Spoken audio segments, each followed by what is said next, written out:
Hello friends, linear algebra के complete course में आप सबका हार्दिक स्वागत है।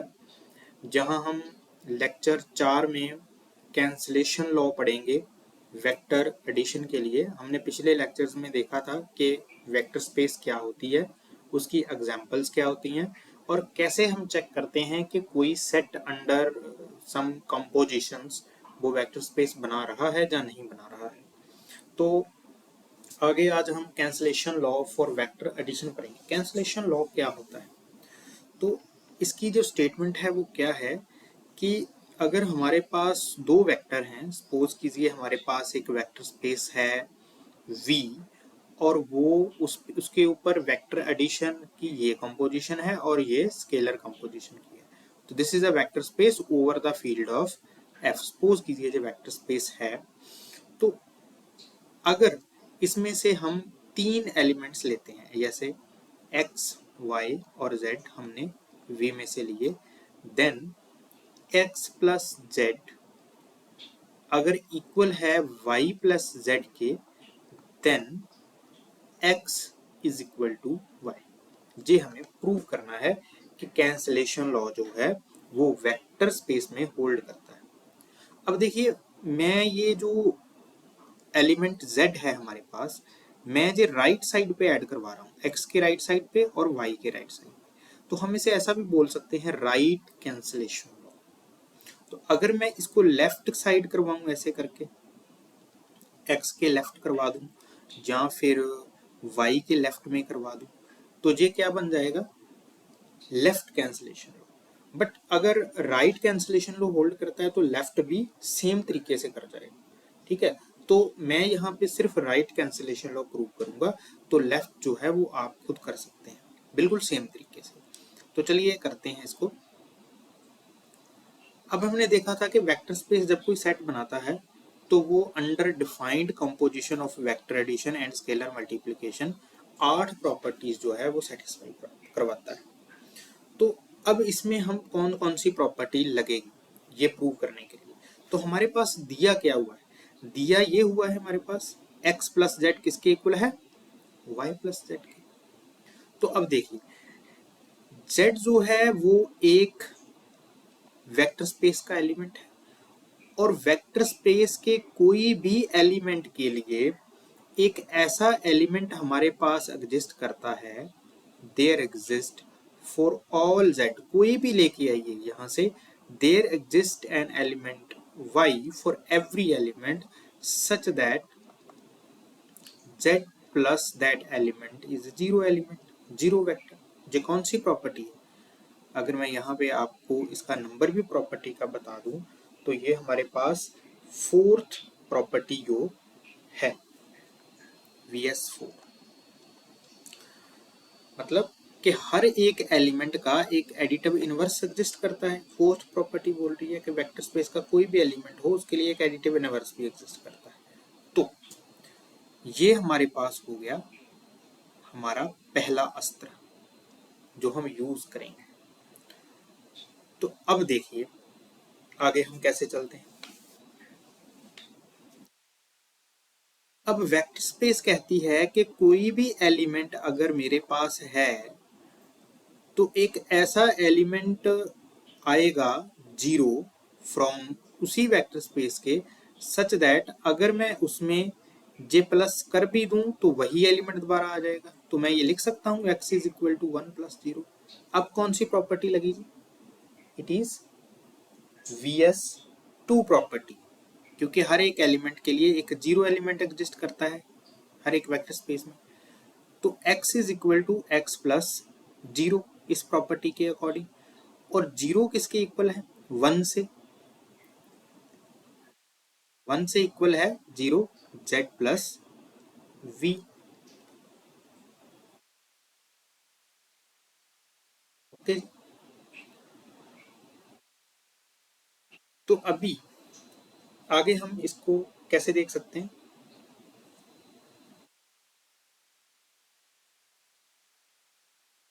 x plus Z plus we zero में हमने लगा दिया और उसके बाद हम यहाँ पे एसोसिएटिविटी, एसोसिएटिविटी कौन सी प्रॉपर्टी है? आई थिंक ये जीरो वेक्टर वाली हमारे पास तीसरी प्रॉपर्टी है और जो एसोसिएटिव वाली है वो दूसरी है। आप चेक कर लीजिएगा, पिछले लेक्चर में मैंने लिखी थी। तो इट इज 2 vs2। तो यहां से हम लिख सकते हैं इसको ऐसे, ठीक है। इधर x चलता आ रहा है।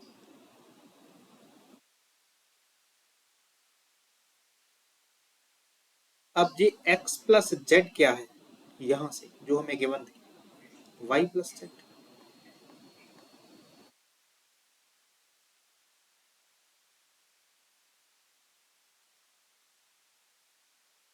अब अगेन मैं अगर एसोसिएटिविटी जहां पे यूज करूं तो ये अगेन ये इसके इक्वल है। अगेन मैं vs2 प्रॉपर्टी यहाँ पे यूज की हुई है। तो अब क्या हो गया, x is equal to Z plus V क्या है, जेड प्लस वी तो 1 से हमारे पास इक्वेशन 1 से 0 है, ये रहा 0 है। तो x किसके इक्वल आ गया, y के। तो क्या हो गया इन प्रॉपर्टी से, ये जो राइट पे एलिमेंट ऐड हुआ था सेम वो कट गया। तो इसका मतलब क्या है, इसका मतलब सिंपली ये है, ठीक है जी। तो हम कहां से चले थे, हम यहां से चले थे। पहली प्रॉपर्टी हमने v के लिए यूज करी थी कि हर एक v के लिए एक एडिटिव इनवर्स एग्जिस्ट करता है, और दूसरी प्रॉपर्टी हमने x के लिए यूज की कि x के लिए एक जीरो एलिमेंट होगा जो x is equal to X plus zero होगा। जीरो की वैल्यू यहां से पुट कर दी, इसके बाद एसोसिएटिविटी यूज की, फिर x plus Z is equal to Y plus Z यहाँ से यूज कर लिया, और फिर एसोसिएटिविटी यूज करके और ये जीरो के बराबर हो गया तो x is equal to y आ गया। सो ऐसे ही लेफ्ट कैंसिलेशन लॉ भी होल्ड करता है। अगर मैं ऐसे लिखूं z plus x is equal to z plus y, then it is also x is equal to y। तो वेक्टर स्पेस में कैंसिलेशन लॉ जो है वो होल्ड करते हैं। तो चलिए नेक्स्ट प्रॉपर्टी पे चलते हैं। नेक्स्ट प्रॉपर्टी है यूनिकनेस ऑफ वेक्टर जीरो, कि हर एक वेक्टर स्पेस में हमारे पास सिर्फ एक ही जीरो वेक्टर है। इसे मैंने प्रूव करना है। तो कैसे चले इसको, कैसे इसकी यूनिकनेस प्रूव करें। यूनिकनेस क्या होती है, यूनिकनेस का मतलब है कि एक ही एग्जिस्ट करता है, दो नहीं एग्जिस्ट करते। तो मान के चल लीजिए कि दो एग्जिस्ट कर रहे हैं। सपोज कीजिए कि ये एक वेक्टर स्पेस V है जहां पे हमने एक कंपोजिशन एडिशन की डिफाइन की है इसके वेक्टर के ऊपर, और एक स्केलर मल्टीप्लिकेशन के लिए डिफाइन की है, और ये ओवर द फील्ड F है। फील्ड का मतलब क्या है कि जो स्केलर्स आ रहे हैं वो इस फील्ड F से आ रहे हैं। अब आगे कैसे चले, सपोज कर लीजिए, मान लीजिए कि वेक्टर जीरो एक नहीं दो है। Suppose there exist two zero vectors, दो जीरो वेक्टर एग्जिस्ट करते हैं। कौन से 01 एंड 02। अब प्रॉपर्टी 3 जो है वेक्टर स्पेस की वो क्या कहती है, वो कहती है फॉर एनी, कोई भी x आप लेके आइए वेक्टर स्पेस से, कोई भी वेक्टर उठा के लेके आइए, तो उसमें अगर आप जीरो वेक्टर को प्लस करेंगे तो वही एलिमेंट दोबारा आ जाएगा, ऐसे करके। जे प्रॉपर्टी 3 कह रहे बोल रही, वैसे आप देख लेना वहां से जे 3 है 4 है कौन सी प्रॉपर्टी है, मुझे अभी एग्जैक्ट याद नहीं है। तो ये बोल रही है वो प्रॉपर्टी कि किसी भी वेक्टर में उसे ऐड कीजिए वही वेक्टर दोबारा दे देगा। पर यहाँ पे हमने क्या सपोज किया हुआ है कि दो वेक्टर एग्जिस्ट कर रहे हैं। अगर दो जीरो वेक्टर एग्जिस्ट कर रहे हैं तो इसका मतलब क्या है, इसका मतलब है कि दोनों को ही अगर प्लस करेंगे बीच में तो ये आएगा, because there exist two zero vectors. तो इस प्रॉपर्टी के अकॉर्डिंग ये आएगा। ये दो इक्वेशंस बन गई हमारे पास। बट फ्रॉम 1 एंड 2 क्या बोल रही हैं, 1 एंड 2 ये बोल रहे हैं कि ये तो दोनों इक्वल ही हैं, x के इक्वल आ रहे हैं, ये तो दोनों इक्वल ही हो गए। अगर दोनों इक्वल है तो अब मैं यहाँ पे कैंसिलेशन लॉ यूज कर सकता हूँ। ये देखिए इधर भी x ऐड हो रहा है, इधर भी x ऐड हो रहा है, तो बाय कैंसलेशन लॉ क्या हो जाएगा, ये क्या होगा cancellation law, 0 1 is equal to 0 2। इसका मतलब क्या था कि वो डिफरेंट नहीं थे दोनों, वो तो एक ही थे। इसका मतलब है सिर्फ एक ही है। This implies that zero vector in V is unique. दो नहीं हो सकते, एक ही हो सकता है। चलिए आगे चलते हैं। आगे है uniqueness of additive inverse. Additive inverse अब क्या होता है? एडिटिव इनवर्स की प्रॉपर्टी है, इन एडिटिव इनवर्स क्या है कि किसी एलिमेंट्स का इन एडिटिव इनवर्स कि उसमें ऐड करें तो जीरो एलिमेंट दे दे। ये हमारे पास एडिटिव इनवर्स की जो प्रॉपर्टी है, मैं यहाँ पे नंबर भी आपको मेंशन कर देता हूँ। ये हमारे पास फोर्थ प्रॉपर्टी है, Vs fourth, if V is any vector space under these defined operations over the field F, suppose कीजिए वेक्टर स्पेस है, अगर है तो Vs4 क्या बोलती है प्रॉपर्टी, Vs4 कहती है कि अगर कोई भी एलिमेंट फॉर ईच, हर एक एलिमेंट के लिए, for each x belongings to V में से कोई वेक्टर लेके आओ, then there exist an element y, V के अंदर ही कोई ना कोई वेक्टर मिल जाएगा, such that अगर उसको x में प्लस करें तो क्या आ जाएगा, जीरो वेक्टर। जीरो वेक्टर भी किसका है, V का। तो ये फोर्थ प्रॉपर्टी बोलती। अब हमने ये प्रूव करना है कि कोई भी एलिमेंट ले आए उसके दो एडिटिव इनवर्स नहीं हो सकते, एक ही हो सकता है। तो कैसे शुरू करें इस प्रूफ को, यूनिक प्रूव करना है ना, तो मान के चल लीजिए कि यूनिक नहीं है। यूनिक नहीं का मतलब क्या है, मतलब एक नहीं, दो एग्जिस्ट कर रहे हैं। सपोज दैट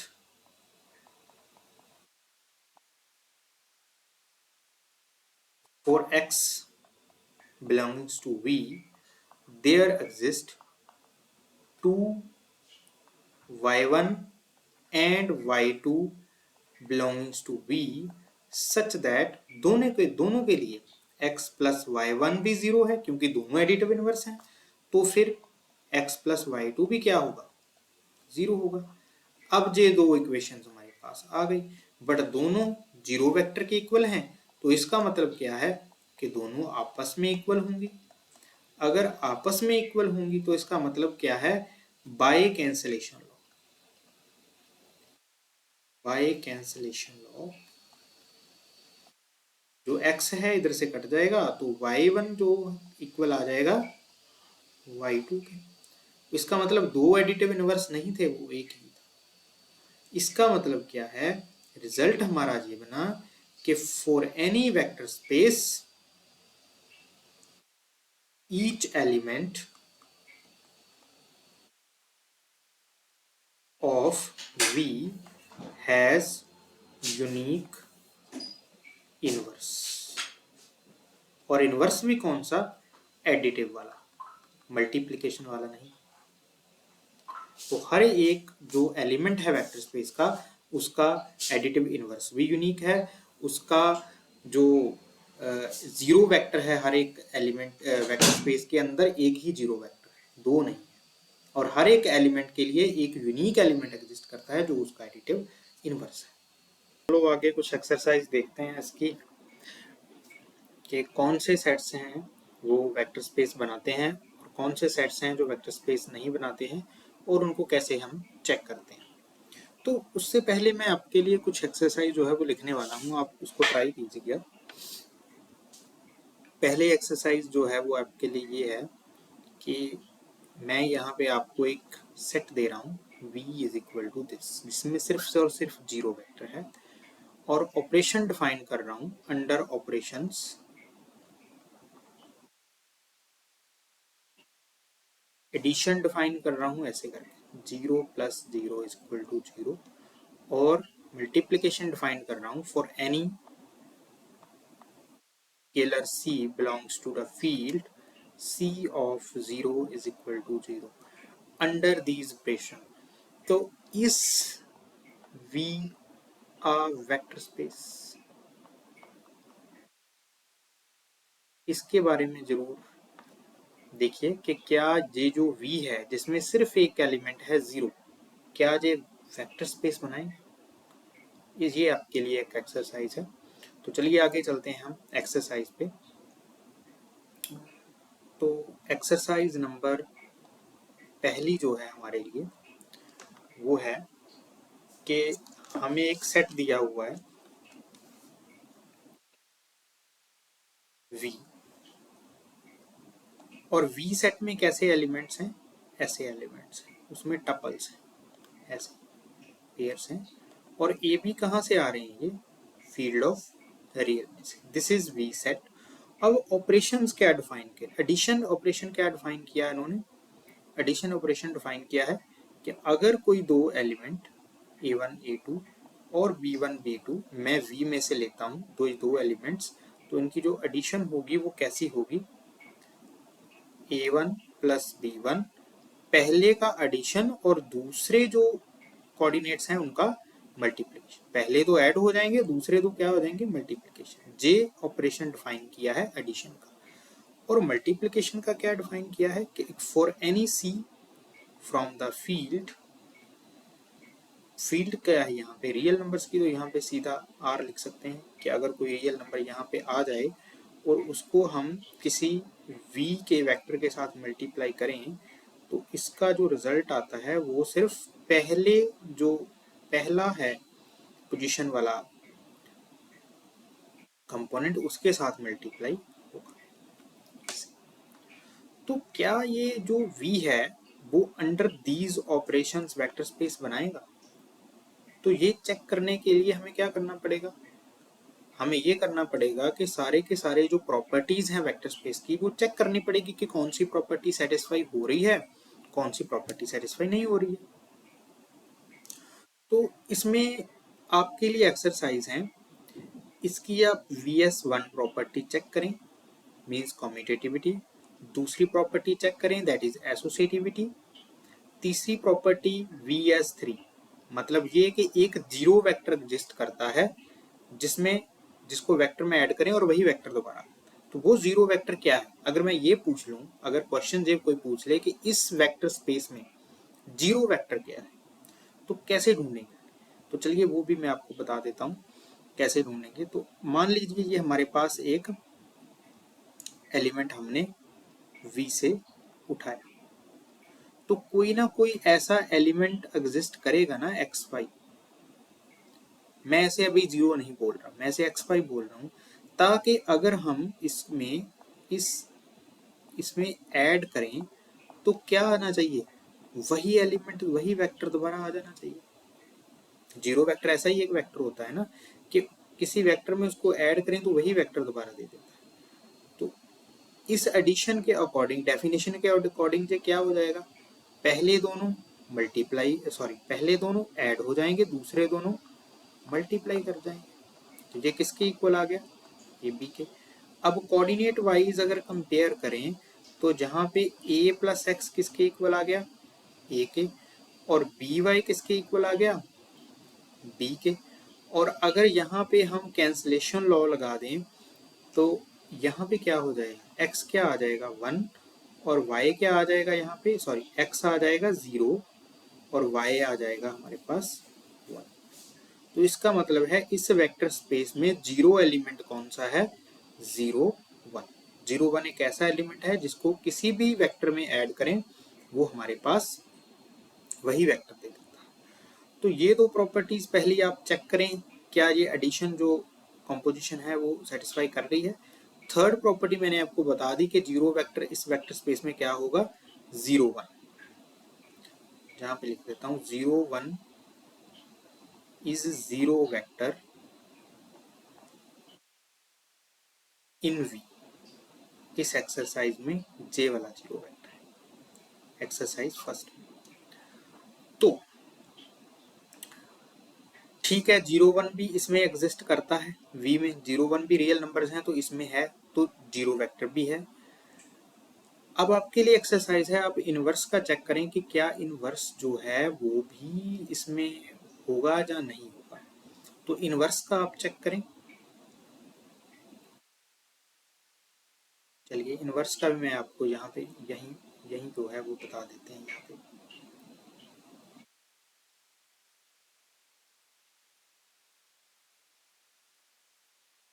इनवर्स क्या होता है? Additive inverse. अगर मैं ए बी कोई V से लूं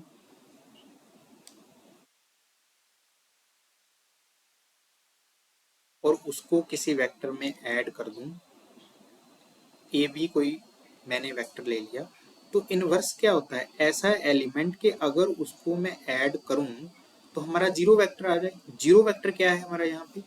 0 1। तो अब एडिशन कैसे डिफाइन की हुई है? पहले दोनों का एडिशन और दूसरे वालों का मल्टीप्लिकेशन। ये किसके इक्वल आ गया? इसके। तो अभी कंपेयर करेंगे तो a प्लस एक्स किसके इक्वल आ गया? 0 के। और बी वाई किसके इक्वल आ गया? 1 के। तो यहाँ से भाई x क्या आ गया हमारा? -a। और y क्या आ गया हमारा?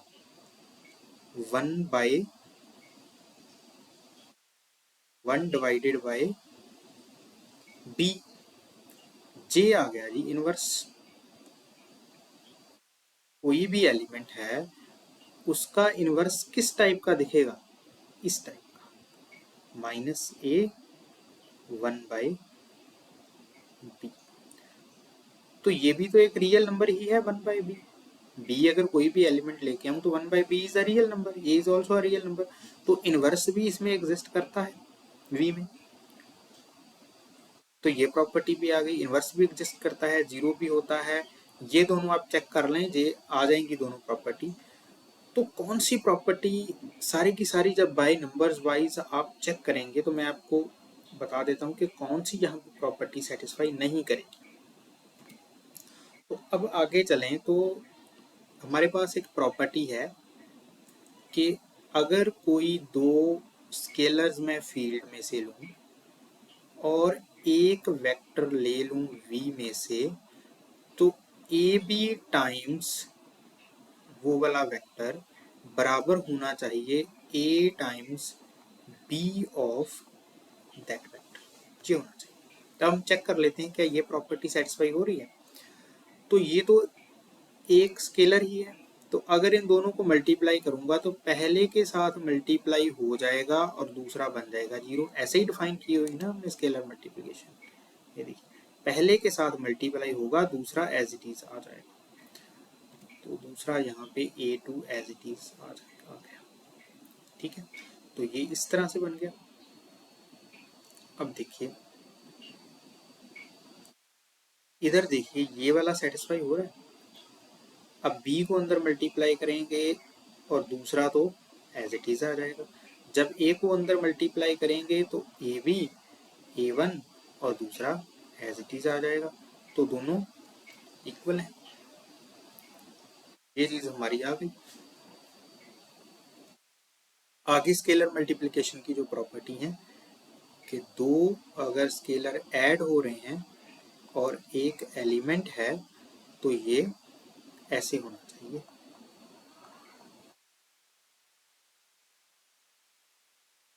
ठीक है, तो यहां से क्या आ जाएगा? a plus B times a और दूसरा एज इट इज आ जाएगा। और यहां से a1 है तो a1 प्लस b a1 ऐसे आ जाएगा। तो इधर से देखें, इधर से क्या आ रहा है? इधर से चीजें क्या आ रही हैं? a1 a2 as it is plus b1 b2 as it is. और जब ये ऐड होंगी तो a1 plus b1 and a2 plus b2, ये ऐसे आ गए। तो क्या ये इक्वल हैं?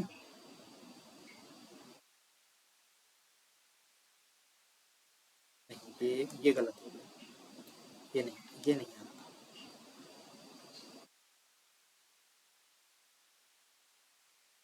कैसे नहीं, ये प्रॉपर्टी ऐसे है, a times a1 a2 plus b times a1 a2, तो इसको जब अंदर मल्टीप्लाई करेंगे तो ये ऐसे according to the multiplication, and a1 plus b times a1 2 times a2, ये तो क्या ये इक्वल है? नहीं। तो ये प्रॉपर्टी हमारी सेटिस्फाई नहीं कर रही है, नहीं, ये तो कर गई थी, ये कर गई थी, ये नहीं कर रही। मतलब दो स्केलर्स का सम और vector is not equal to a time x plus b time, so this is not a vector space under these operations। ये जो ऑपरेशंस हमने डिफाइन किए थे, दो एडिशन ऐसे डिफाइन किया था और मल्टीप्लिकेशन ऐसे डिफाइन किया, तो अंडर दीज ऑपरेशन ये वाला सेट जो है वो वेक्टर स्पेस नहीं बना रहा है। क्यों नहीं बना रहा है? क्योंकि हमारी एक प्रॉपर्टी है स्केलर वाली जो ऐसे है और वो सेटिस्फाई नहीं हो रही, वो बराबर नहीं आ रही, दोनों राइट हैंड साइड और लेफ्ट हैंड साइड। तो चलिए अगली एक्सरसाइज पे चलते हैं, ऐसे ही है वो भी।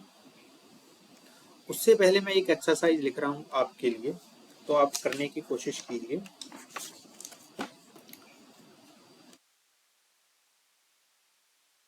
बोला है कि m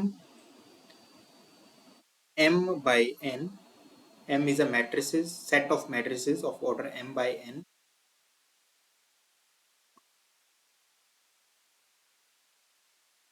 Z2 कैसी फील्ड होती है, इसमें कौन कौन से एलिमेंट होते हैं? 0 एंड 1, तो ये एलिमेंट्स हैं।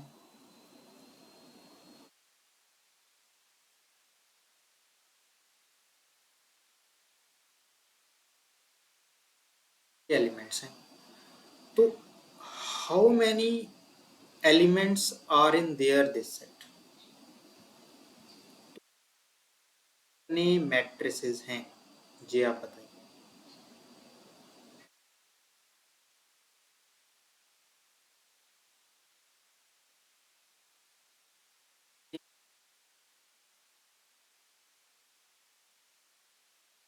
दिस वेक्टर स्पेस, तो चलिए इस इतना ही, आगे हम एक्सरसाइज को सॉल्व करने का जो, थैंक यू सो मच।